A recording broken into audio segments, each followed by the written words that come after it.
इनको कैसे समझाऊंगा? मैंने कोई नहीं, अभी हमारा भाई है, एक दिन स्वर्ग इकट्ठे जाएंगे, ये भी हमारा भाई है, स्वर्ग इकट्ठे जाएंगे और ब्लेसिंग भी आएगी, मेल मिलाप भी आएगा, सब कुछ होगा। मैं कहता मत कर कि मैं ये कर दूं, मत कर, वचन को बोल, वचन का प्रचार रचा गया है। पहला तिमुथियुस 5 उसकी 20 में लिखा है, पाप करने वालों को सबके सामने समझा दे ताकि और लोग भी डरें। कौन कहता है ये? लोगों को लगता है कि आप शरीर में लड़ रहे हो, मुझे पवित्र आत्मा ने खड़ा किया है। पवित्र आत्मा जो बोलना चाहता है मैं वो बोलूंगा, और जब वो मुझे चुप करना चाहेगा मैं चुप हो जाऊंगा। बाइबल कहती पाप करने वालों को सबके सामने समझा। और अगर आप ये वचन पढ़ेंगे, पहला तिमुथियुस 5 उसकी 18-19 में पढ़ेंगे, 17 में पढ़ेंगे, तो ये उन लोगों के लिए खासकर लिखा गया है जो किसी ना किसी प्रकार की सेवकाई में है। इसीलिए बाइबल कहती है सदूकी और फरीसी यीशु मसीह से नफरत करते थे क्योंकि वो उनकी कमियों को जाहिर करता था। इसलिए बाइबल कहती है सदूकी और फरीसी यूहन्ना बपतिस्मा दाता से नफरत करते थे क्योंकि वो उनकी कमियों को जाहिर करता था, वो उनके खिलाफ सख्त शब्दों की प्रयोग करता था, इसीलिए वो उनसे नफरत करते थे। लेकिन बाइबल कहती पाप करने वालों को सबके सामने समझा दे ताकि और लोग भी डरें। जब मुझे आत्मिक रीति से बोलने के लिए बुलाया गया है, इसलिए जब मैं कोई शारीरिक रीति से काम करना चाहता हूं, पवित्र आत्मा मुझे मना करता है। अगर मैं शारीरिक रीति से खड़ा होता तो अब तक कई केस कर चुका होता जिन्होंने चर्च के खिलाफ साजिशें की हैं, लेकिन एक भी केस मैंने नहीं किया, एक भी बुरी बात उनके लिए नहीं बोली। अपने खिलाफ बोलने वाले, चर्च के खिलाफ चलने वाले एक भी व्यक्ति के खिलाफ मैंने कुछ नहीं किया। क्यों? क्योंकि ये मेरी लड़ाई नहीं है। जो वचन में लिखा है मैं उसे बोलूंगा और बोलता रहूंगा। लेकिन कब तक? मैं बोल चुका हूं, अब मुझे और बोलने की जरूरत नहीं। जिसने समझना होगा वो समझ लेगा, और न्याय करना परमेश्वर का काम है, मेरा काम नहीं। हालेलुया। वो अपने आप न्याय कर लेगा। अब मैं बोल चुका हूं, मैं अपना काम कर चुका हूं। अफ्रीका में बहुत से ऐसे लोग, बहुत सी मिनिस्ट्रीज थी जो बहुत से चीजों को ऐसे ही करते थे जो रॉन्ग थी, और कोई उनके खिलाफ बोलता नहीं था।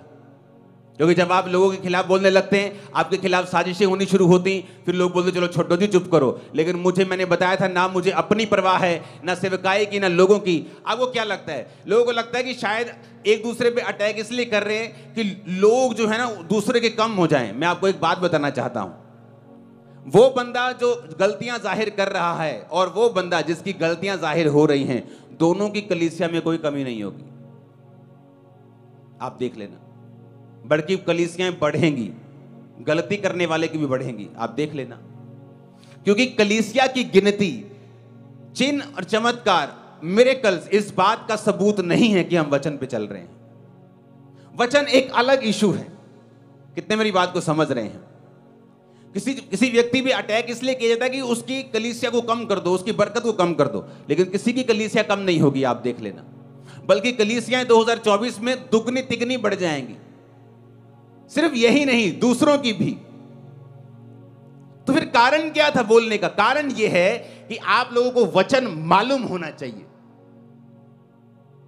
क्योंकि कल को डॉक्यूमेंट्रीज बनेंगी, कल को टीवी चैनल्स वाले डॉक्यूमेंट्रीज बनाएंगे। अफ्रीका में डॉक्यूमेंट्रीज बनी है पास्टर्स के ऊपर जिन्होंने अपने चर्च में गलत काम किए, और जब वो लड़कियों ने आके एक्सपोज किया उनको, तो अब लोग क्या बोलने लगे, उनके कमेंट्स पढ़ के देखो कि हम तो पहले ही कहते थे चर्च में नहीं जाना चाहिए।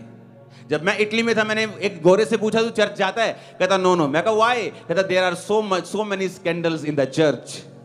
कि चर्च में बहुत सारे स्कैंडल्स होते हैं, बहुत सारे घपले होते हैं। मैं चर्च में, वैसे मैं देखो तू क्रिश्चियन है? Yes I am Christian.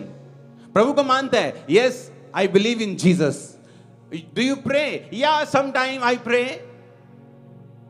क्योंकि रीजन ये है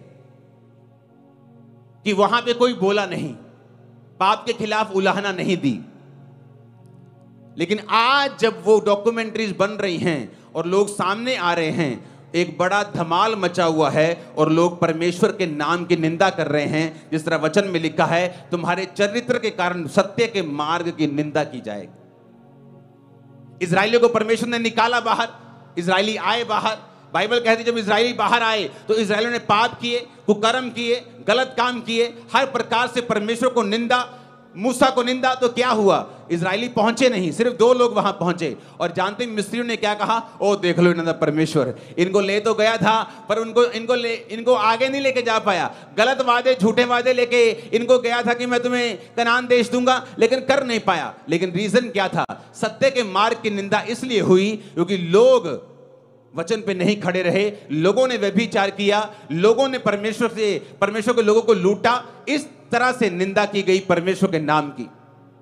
लेकिन आज जब कोई व्यक्ति होगा जो पाप पर उलाहना देगा, जो ये बात को कलीसिया को बता देगा कि ऐसा ऐसा ऐसा सब गलत है, ताकि कल जब ऐसी कोई घटना इंडिया में हो, आप लोगों को मालूम होगा कि हां इस चर्च में इस बात के विरुद्ध प्रचार हुआ था, हम लोग खड़े हुए थे और खड़े होकर हमने बताया था। लोगों का विश्वास परमेश्वर पर से कभी खत्म नहीं होगा।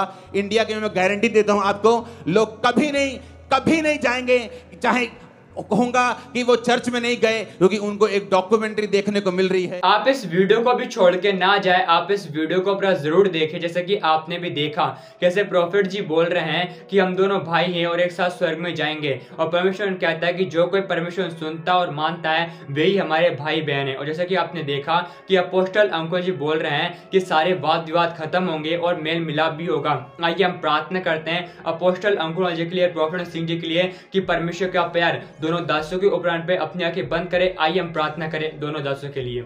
पिता परमेश्वर प्रभु यीशु मसीह के नाम से हम आपके पवित्र चरणों के पास आते पिता, हम प्रार्थना करते प्रॉफिट सिंह जी के लिए पिता और अपोस्टल अंकुर जी के लिए पिता। हे पिता परमेश्वर, आपने अपने समय कहा पिता कि आप हमारे अपराधों को क्षमा करने वाले पिता परमेश्वर, हम जानते हैं कि जो कुछ पिता अपोस्टल अंकुर जी बोल रहे हैं पिता वो सही है पिता, लेकिन आपने अपने उच्च में कहा पिता कि आप हमारे अपराधों को क्षमा करने वाले पिता परमेश्वर। हम तुझसे विशेष प्रार्थना करते पिता परमेश्वर अपोस्टल अंकुर जी के लिए और प्रॉफिट सिंह जी के लिए। यीशु मसीह के नाम से तेरा प्यार इन दोनों दासों के ऊपर आने पाए, क्योंकि आपने अपने उच्च में कहा पिता आप अपने दासों को अपनी महिमा के लिए इस्तेमाल करते हो। और हमारा विश्वास है कि आने वाले दिनों में ये दोनों दास मेल मिलाप करें और मेल मिलाप का आत्मा, प्यार का आत्मा इन दोनों के ऊपर पाए, और हर एक जो घटना हुई है उस बात को हम तोड़ते, नाश करते, कुचलते हैं, और तेरी शांति दोनों मिनिस्टर के बोलते रहे इस कंट्रोवर्सी को प्रभु यीशु के नाम से नाश करते हो। तेरे धन्यवाद करते हैं मेरी प्रार्थना सुनने के लिए पिता।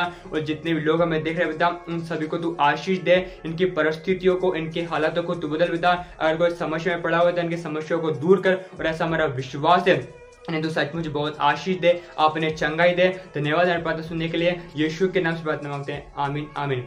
प्रभु यीशु मसीह सचमुच आपको बहुत बहुत आशीष दे। आप इस वीडियो को एक व्यक्ति के साथ जरूर शेयर करें, ताकि वह व्यक्ति आपकी तरह सच्चाई को जान सके और वह व्यक्ति इन दोनों दासों के लिए प्रार्थना कर सके कि परमेश्वर का प्यार इन दोनों दासों के ऊपर आने पाए। और आप भी इन परमेश्वर के दासों के लिए प्रार्थना करें कि परमेश्वर का प्यार इन दोनों दासों के ऊपर आने पाए। और हमारा विश्वास है कि आप प्रार्थना करोगे और आप हमें सब्सक्राइब करें। क्या पता एक परमेश्वर वचन आपकी पूरी जिंदगी को बदल दे। परमेश्वर आपको बहुत बहुत आशीष दे।